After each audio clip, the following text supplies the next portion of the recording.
Hello, hello Insta, hello tout le monde, bienvenue à mon échange de ce soir.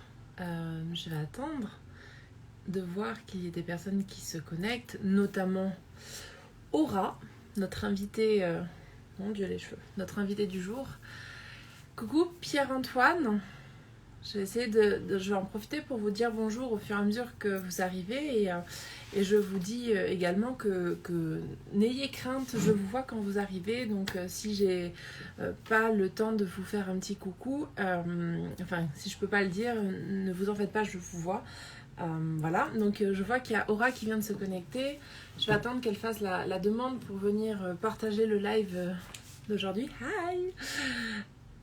Je te laisse appuyer sur la vidéo Aura pour venir avec moi, pour me rejoindre. Donc ce soir, toujours dans l'esprit de rencontrer une nouvelle personne, une nouvelle femme, partager un nouvel environnement, une nouvelle thématique, un peu un nouvel horizon. J'ai à cœur de parler tous les jours pendant une année avec une femme différente tous les jours. Ça peut être le matin, ça peut être le soir, l'après-midi. Et aujourd'hui, coucou Yolène. Et aujourd'hui, j'aimerais avoir un échange. Alors, je ne vois point l'option. Est-ce que tu vois en dessous une petite caméra avec un plus dessus? Si tu la vois, tu appuies dessus. Je ne sais pas si moi je peux te faire. Ah si, regarde, je vais t'inviter moi. Regarde. Alors, hop, ça va marcher comme ça. Je te fais la demande d'invitation. Est-ce que ça marche de ton côté?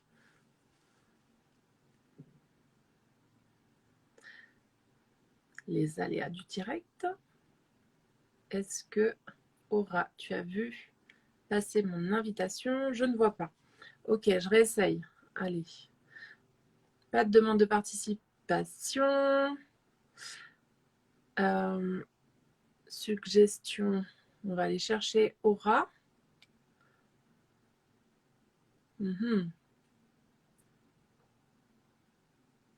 Aura, je viens de te faire une demande.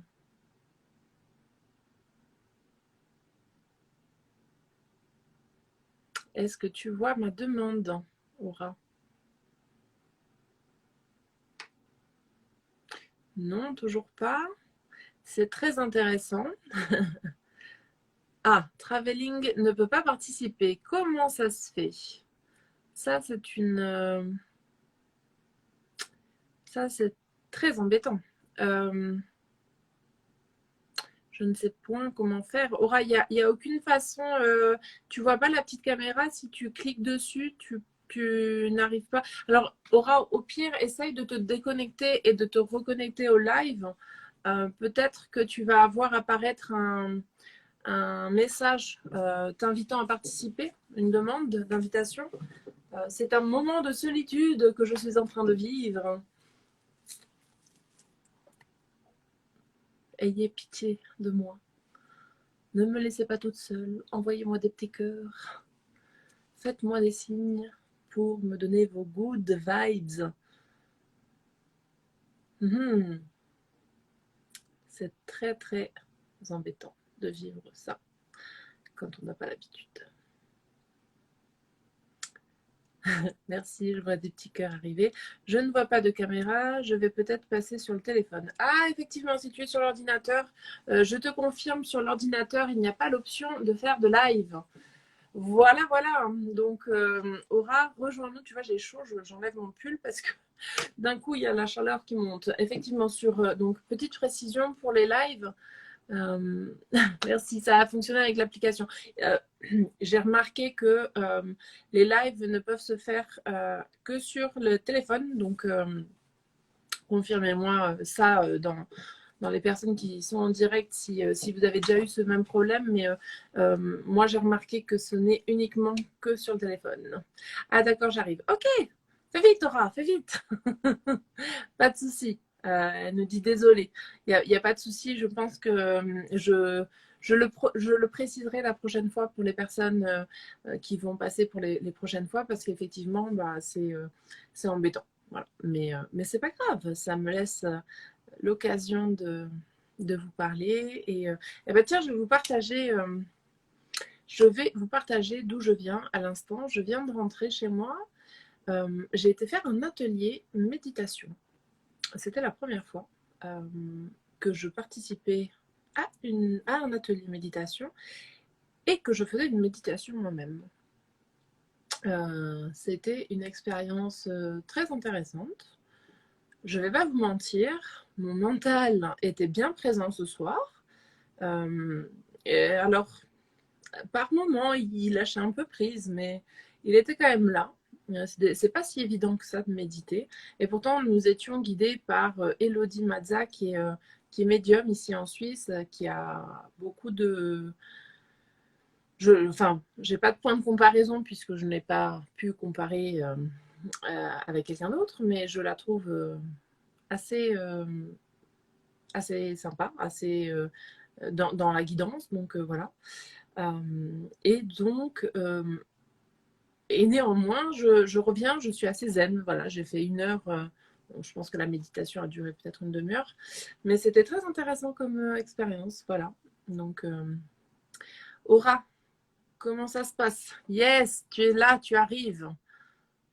Merci, parce que j'avais plus rien à dire là. Alors, nous allons. Traveling Alchemy a refusé. C'est intéressant. Pourquoi donc, Aura? Pourquoi as-tu refusé la vidéo? Je te prie de recommencer, s'il te plaît. Ouais, envoyez-moi de l'amour, des petits cœurs. Lancez un direct avec Aura. On croise les doigts. Je rappelle que c'est la première fois que je rencontre Aura, qu'elle est à l'autre bout du monde. Yes! Je ne suis plus toute seule. Merci. Alors par contre, je ne t'entends pas. Tu m'entends pas? Ça y est, je viens de monter le son. Okay. C'est assez pratique. Voilà. Merci d'être arrivé et de m'avoir sauvé de mon moment de solitude. Désolée. Mais non, c'est ok. Moi je n'ai pas pensé à te dire qu'effectivement, les lives se font depuis le téléphone. C'est, je crois, impossible de le faire depuis les ordinateurs. Voilà. Donc, j'étais en train de dire que Aura est, en ce qui me concerne, de l'autre côté du continent, puisque tu es aux États-Unis, au Colorado, si je ne m'abuse. C'est ça. C'est juste? Yes, ok. Et du coup, Aura, moi j'ai beaucoup parlé en t'attendant et je pense que les gens qui sont ici, ils n'ont pas forcément envie de m'entendre parler moi, mais plus envie de faire la rencontre des personnes que j'interviewe. Du coup, j'aimerais bien que tu nous parles un petit peu de qui tu es, qu'est-ce que tu fais dans la vie et voilà, quelles sont tes activités principales. Voilà. Je rappelle, alors du coup ça va être un peu décalé, que nous n'avons que 20 minutes à partir de maintenant. Je ne vois pas l'heure. C'est ok, je te tiendrai au courant à peu près. Donc oui, donc c'est Aura Rose. Alors c'est mon nom de plume en tant qu'écrivain. J'ai eu une longue carrière dans le milieu académique pendant 15 ans. J'ai étudié les questions autochtones. Est-ce que juste tu arrives à parler un peu plus fort parce que le son, malgré le fait que j'ai monté à fond, je le trouve un peu bas. Donc je me demande si les gens t'entendent suffisamment fort ou pas. Donc si tu pouvais juste parler un peu plus fort, ça serait cool, ne serait-ce que pour moi.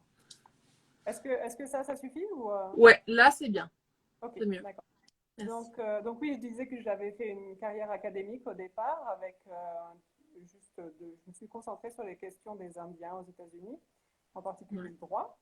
Et puis j'ai fait un burn-out carabiné dans le milieu académique. Donc je suis sortie et puis j'ai fait un long cheminement intérieur pendant 4 ans. Et de ce cheminement intérieur est sorti le premier livre qui est sorti cet été, donc Les Contes Cosmiques. Les Contes Cosmiques, magnifique, ouais. J'adore le titre. Merci. C'est un conte philosophique pour adultes, donc c'est de se reconnecter avec l'enchantement qu'on connaissait bien en tant qu'enfant et que souvent on pense qui disparaît en fait à l'âge adulte. On met ça un peu au placard. Quel dommage d'ailleurs.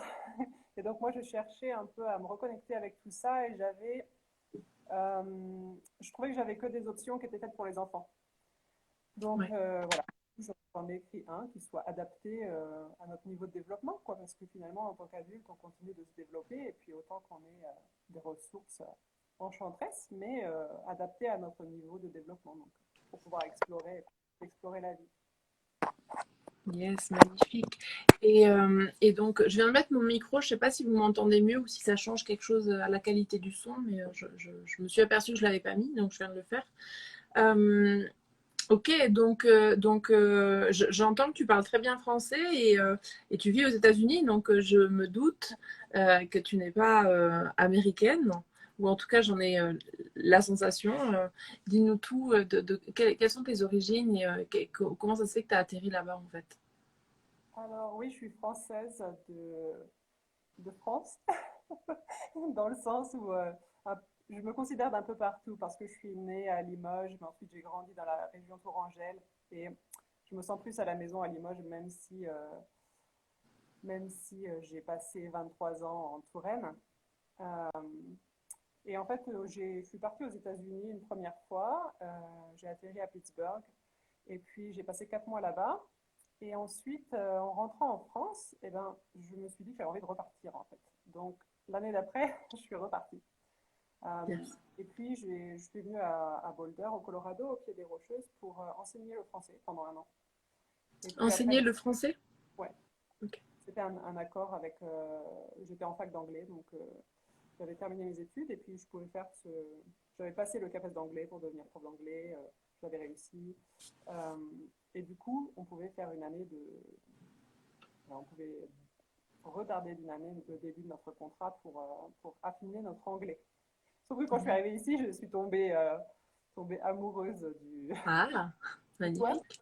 Donc, du coup, Et d'où est-ce que tu nous as partagé juste avant que tu avais écrit donc un livre euh, est-ce que c'est quelque chose que tu avais l'habitude de faire avant? D'où ça t'est venu en fait cette inspiration pour écrire un livre? Parce que enfin, j'ai envie de dire, c'est pas donné à tout le monde d'écrire un livre. Moi-même, si j'essayais de le faire, ça serait un petit peu compliqué parce que j'ai pas vraiment la plume. Voilà. Alors, je sais pas si c'est quelque chose qui se travaille ou pas, hein, mais peut-être que tu peux nous partager justement d'où ça t'est venu. Est-ce que c'est quelque chose dont tu avais l'habitude de faire, de journaliser peut-être ou pas, et voilà, et nous expliquer un petit peu comment c'est arrivé. oui, alors c'est étrange parce que en fait, dans l'avion, quand je suis allée à Pittsburgh, donc c'était vraiment la première fois où je mettais les pieds aux États-Unis, et je suis allée de Paris à Washington et ensuite de Washington à Pittsburgh. Et ce qui s'est passé, c'était vraiment étrange parce que dans l'avion entre Washington et Pittsburgh, donc j'avais tout juste mis les pieds aux États-Unis, enfin à peine parce que c'était juste l'aéroport. J'ai commencé à écrire quelque chose et j'ai écrit quelques lignes. J'ai dit, oh, j'aimerais bien écrire. J'ai commencé à écrire, c'était catastrophique. Et donc, j'ai mis ça sous scellé, en fait. J'ai abandonné immédiatement après avoir essayé pendant 5 minutes, comme si on devient écrivain. On devenait écrivain en 5 minutes.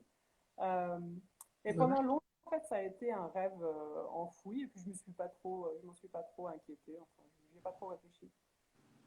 Sauf que j'étais dans le milieu académique, donc il faut quand même écrire dans le milieu académique. On a des articles à écrire, j'ai fait une thèse, etc., etc.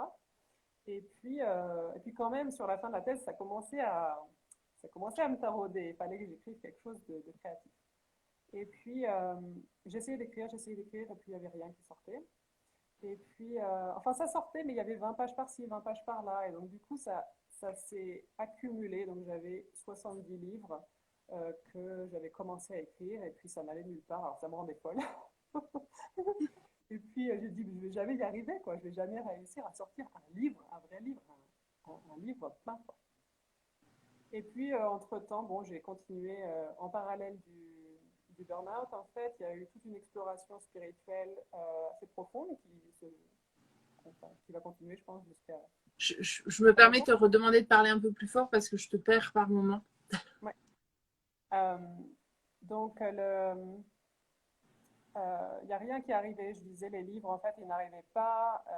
Et puis, en parallèle du burn-out, en fait, il y a eu une exploration spirituelle qui a permis de nettoyer beaucoup de choses dans mon histoire personnelle et puis de faire de la place pour du nouveau, quoi.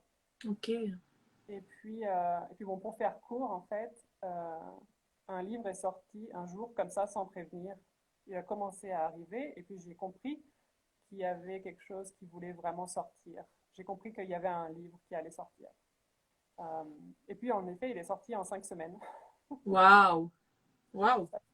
Et c'était un livre d'écriture, ce qu'on peut appeler l'écriture spontanée, parce que je, soit j'écrivais, j'étais sur la route, alors j'écrivais sur mon carnet, ou alors j'écrivais sur mon téléphone, parce que j'arrivais pas toujours à brancher mon ordinateur pour avoir de la batterie, ou alors j'écrivais sur l'ordinateur quand je pouvais. Mais ça allait très vite, c'est-à-dire qu'une fois que je commençais, j'écrivais pendant 3 heures et puis j'avais fait mon travail de la journée parce que ça sortait tout seul, quoi. Ouais. Donc ça a pris 5 semaines, mais à raison de 3 jours par semaine, en fait. Ça Ouh, allait très vite. incroyable. Incroyable. Et aujourd'hui, donc déjà, en termes de santé, où est-ce que tu te situes? Comment tu te situes par rapport au burn-out que tu as fait? Et aujourd'hui, est-ce que tu arrives à vivre justement de ton livre? Enfin, comment ça se passe un petit peu pour toi aujourd'hui? Quel est ton domaine? Quelle est ton activité finalement aujourd'hui? Mhm. Donc là, c'est en train de se lancer. Le livre a été publié cet été.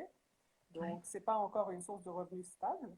Mais ta question d'avant, Sur ta santé. ah oui, pour le burn-out. Ben, en fait, je suis sortie de cette phase-là cet été. Et puis là, c'est explosion de joie. Et en même temps, je me rends compte de la puissance, en fait, du besoin encore de faire attention à la nutrition, parce que ça soutient vraiment l'énergie vitale, et de continuer à affiner, en fait, à se rapprocher de ce qui compte vraiment pour moi. Donc, vraiment d'honorer ça, et de faire attention à pas me laisser distraire par des comportements extérieurs ou mes propres comportements ou des choses qui ne comptent pas vraiment et qui ne vont pas aller loin, en fait. Donc, au niveau du corps, en fait, il y a eu une phase d'apprentissage de l'intelligence émotionnelle et puis ensuite c'est passé au niveau spirituel. Donc, il y a eu tout un travail qui a été fait sur ces plans-là. Et maintenant, c'est en train de passer par le corps. Donc, c'est Ok. hyper intéressant parce que les contes cosmiques, c'est un catapultage dans le cosmos. Et donc, au plan spirituel personnel, pour moi, ça a été ça aussi. Et puis là, c'est le retour dans le corps, en fait. Et Ok. la nutrition soutient énormément notre énergie. Et il y a certaines choses dans la nutrition qui peuvent aussi saper notre énergie. Ok. Donc, je développe la discipline par rapport à la nourriture, étant donné que j'adore la nourriture. Assez Je plaide coupable aussi. ouais. Ok. Et ce qui me vient là, c'était dans la description que j'ai mise quand j'ai préparé la petite story pour t'annoncer. Euh, je me souviens pas exactement du terme que j'ai vu sur ton Insta, mais c'était quelque chose de je cartographie le monde. Euh, et ça m'a interpellée, c'est pour ça que j'ai mis ça, parce que voilà, ça m'a appelé. Est-ce que tu veux nous en dire un peu plus sur ça, justement? Alors, on a tous des mondes intérieurs qui sont très très riches en fait, bien plus riches qu'on ne le croit. Et je dis ça en étant pleinement consciente qu'il y a la majorité des choses que je ne connais pas encore et que je ne connaîtrai jamais parce que c'est infini ce qui est disponible. Il y a beaucoup de dimensions vibratoires subtiles qui sont à notre disposition, toujours autour de nous à tout moment. On a beaucoup de guides et l'idée, c'est d'essayer de tisser, de bâtir des ponts entre le visible et l'invisible, pour moi. Donc d'explorer l'inconnu, mais quand même en restant connecté à qui je suis ici maintenant pour pouvoir pas me perdre en fait dans cette exploration de monde subtil.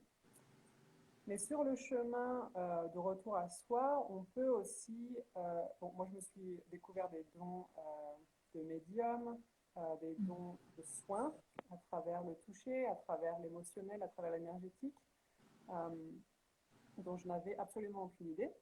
Ouais. Euh, et on rentre en contact, si on veut, alors on peut demander à rentrer en contact avec des guides, ou parfois en fait les guides se présentent à nous.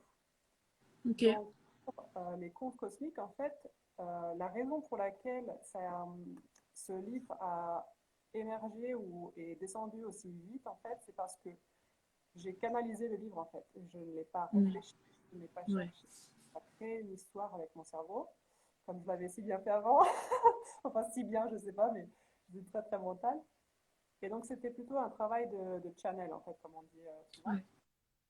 avec cette figure de Merlin, donc Merlin l'Enchanteur, vraiment, qui me murmurait à l'oreille le livre.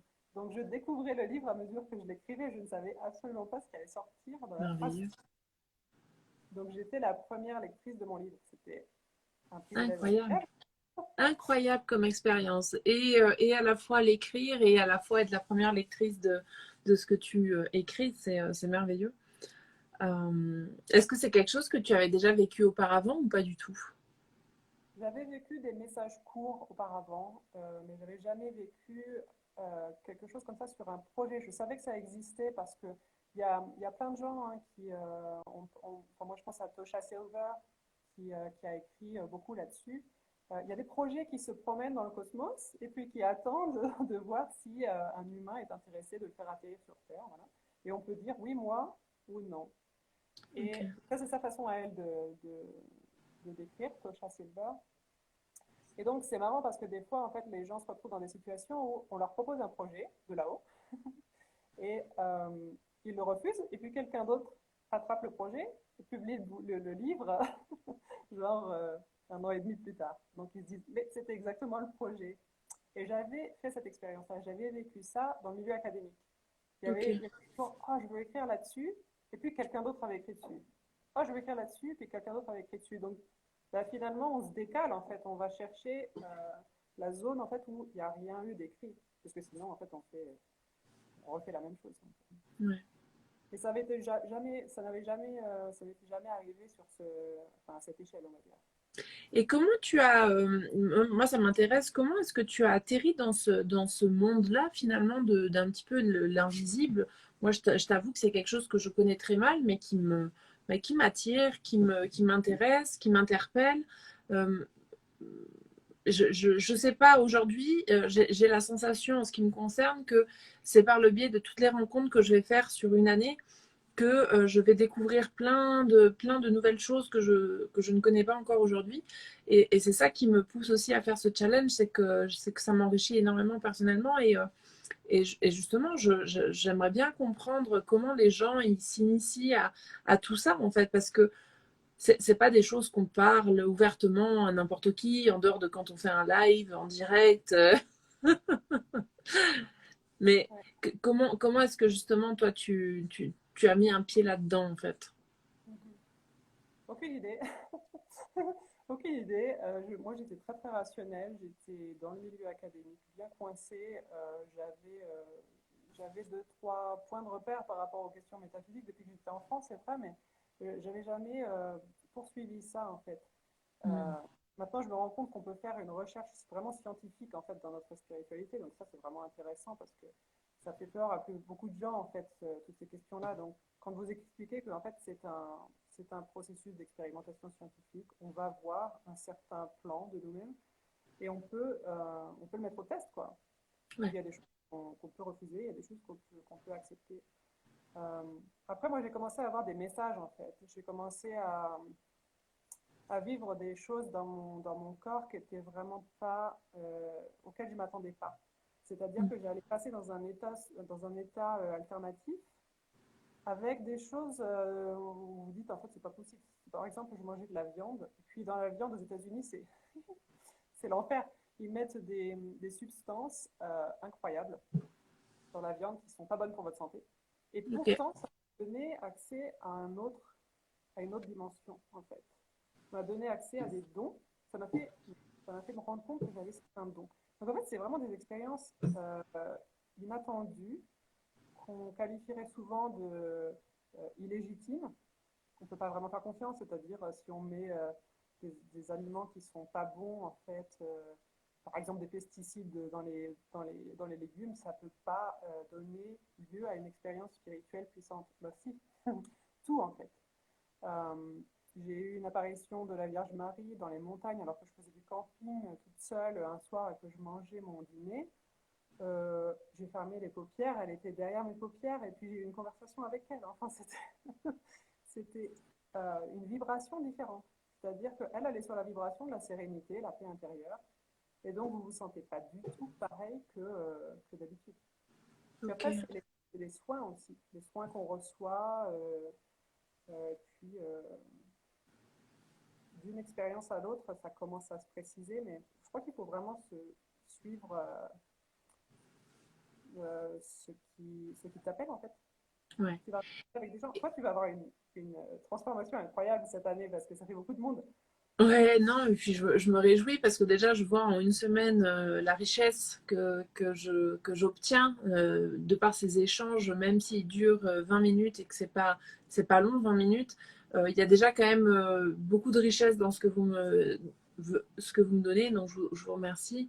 Et j'allais te poser une question. Oui, aujourd'hui, du coup, si je comprends bien, et tu me corriges si c'est pas le cas, ta façon à toi de redonner finalement ce que tu reçois, ce que tu canalises, c'est par le biais de ton livre ou peut-être de tes livres s'il y en aura d'autres, c'est ça ou il y a autre chose encore que tu fais? Bon, tu m'as parlé de soins énergétiques et de médiumnité aussi, mais euh, pour finalement gagner ta vie, c'est par le biais du livre ou tu fais aussi payer tes soins, enfin comment ça se passe? Est-ce que c'est voilà. Parle-nous un peu de. J'ai eu un cabinet Je de t'entends soins. plus. Je t'entends Est-ce plus. que c'est mieux là? Ouais. Ouais. Oui, c'est pour ça que je voulais passer sur l'ordinateur. C'est parce que j'ai un micro sur l'ordinateur, mais pas sur le téléphone. C'est terrible. C'est pas grave. Donc, à résoudre. Mais j'ai eu un cabinet de soins énergétiques et de soutien, comment dire, de guidage émotionnel, de cartographie émotionnelle pendant, je dirais, 1 an et demi à peu près, Ok. euh, avec des activités de coaching. Et puis finalement, je me suis rendu compte que ça résonnait plus, ça servait mieux les gens quand je me concentrais sur l'écriture. C'est-à-dire que c'était intéressant parce que je parlais du livre pendant 2 minutes après avoir rencontré les gens là, juste là, et puis ils me disaient où est-ce que j'achète ton livre. Je disais, On bah, ne tu peux, manquera pas de mettre le lien en dessous hein, pour les personnes intéressées, je le rappelle. ça marche. Euh, donc en fait, c'est aussi d'écouter en fait comment les gens ils réagissent en fait, de quoi les gens ont le plus besoin et qu'est-ce qui leur fait plaisir, qu'est-ce qui leur fait du bien, qu'est-ce, comment je peux apporter la lumière que j'ai retrouvée à l'intérieur et qui continue de grandir d'une manière qui résonne avec les gens. Parce qu'on est là pour partager avec les autres, hein, on est là pour profiter de la vie en fait, puis on est là pour apporter, je crois, en fait, notre beauté intérieure aux autres. Quoi. Donc ça sert à rien de pousser dans les directions où ça résonne un petit peu, mais pas trop. Quoi. Ouais, je partage ton point de vue, en tout cas. Mais il y Euh, aura, je t'a- il y Dis-moi. aura un autre qui sortira en janvier sur le féminin sacré. Je me réjouis d'avance que tu me fasses découvrir tout ça et je ne manquerai pas de partager un lien si tu m'envoies un lien sur ton futur livre. Donc, on arrive à la fin de ce live.